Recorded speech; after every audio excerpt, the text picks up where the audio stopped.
So my name is Johny. I work with Project X and we do a lot of outdoor activities, and the activity I'm responsible for is slacklining. As you can see, we do slacklining in Central Pier on every Tuesday every week.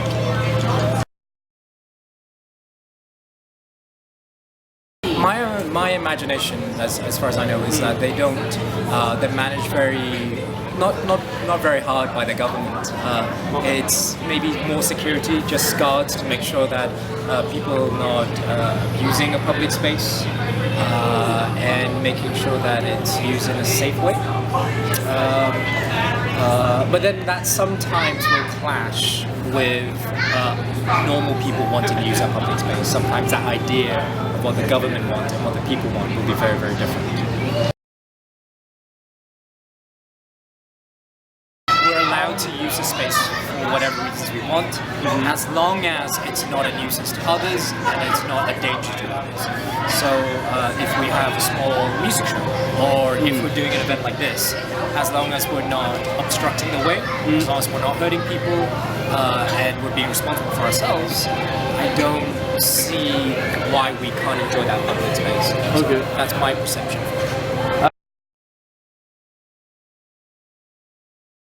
We would be in much greater knowledge of knowing what's dangerous and what's not.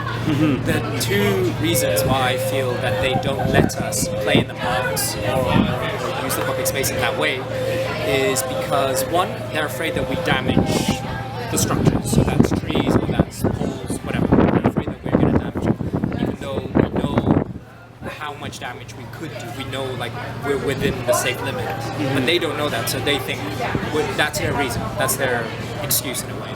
The other reason is that they're afraid that we'll hurt ourselves. They don't want to be responsible for that.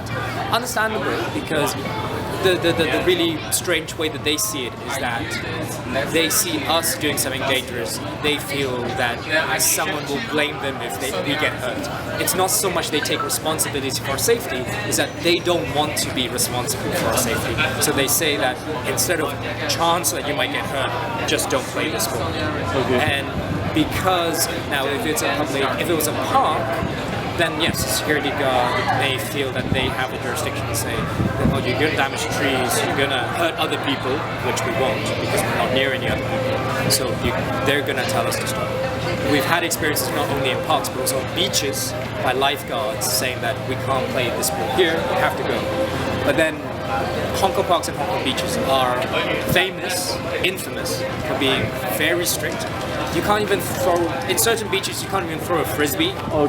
Which is beyond stupid. It's sort of like, what are we going to do in the beach? So they're very strict about it. They're like, oh, safety first, to the point where it's just, all right, we'll just sit there and not do anything. It's too much, I think, sometimes. And they are within their right to call the police to say that, oh, you are a nuisance to the beach or to the park, we're getting the police to come and remove you. And that's within their right, unfortunately.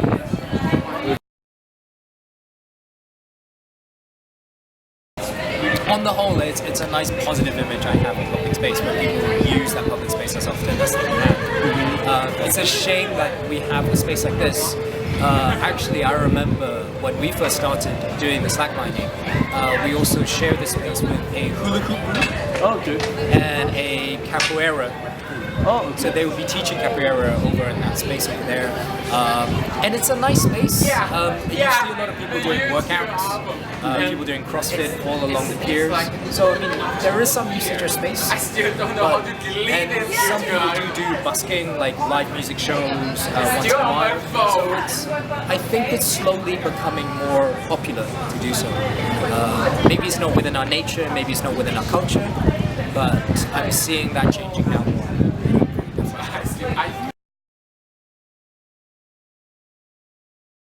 My experience is that as long as you are safe and you also respect the space that you're in, you're not making it dirty, you're not making a mess, and you're not destroying the public property, then as long as you are not a danger to others and you know the risks and you are enjoying yourself and other people having fun, I don't see why you can't do the activities you want to. Okay? Within reason, but then that's the problem where it's within reason. Who's judging that? Who's the one that says, all right, you can do slacklining, but you can't do a trapeze?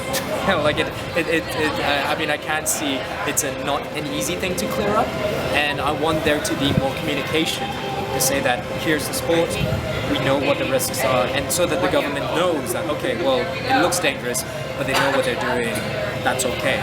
While if people wanted to do, I don't know, fire themselves out of a cannonball, like, okay, that would be much more dangerous. As long as you're not destroying the environment, you're respectful to people and the place and others, yeah, I think you should be able to do whatever you want. Has lots of different places where we could one, set up so many lines, but two, not be told to leave. I think we tried a few places before we found this place, and there was, even then when we first started, we would have guards from here come along and say, oh, you shouldn't be doing this. And it's a public space, so I asked them, are you telling us to leave? He said, no, I'm just saying that you shouldn't do this. Because in his position, it's kind of like, well, if you get hurt, I'm going to be responsible. Like, I didn't tell you to stop. In another way, I kind of see it, well, he's come in, he said his thing, I've listened to his speech, and I've decided that, well, we're responsible, we're safe, we're going to stay, we're going to continue. So to organize for people to come along, it wasn't very hard. It's mostly tell people about the event. People are interested and they come along and they enjoy themselves. But it's hard to find a good place where we could do it without being told to leave or being harassed. Yes. My impression is that it's more and more activities like this are coming, and more people are using public spaces for a lot of different events. It's slow, and people are a little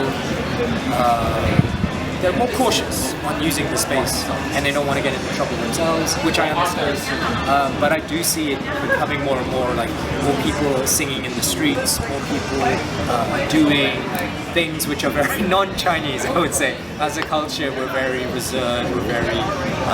so to see people using these spaces for very different things is nice, it's refreshing, and it makes me hopeful for the future. We bring people who use this space more.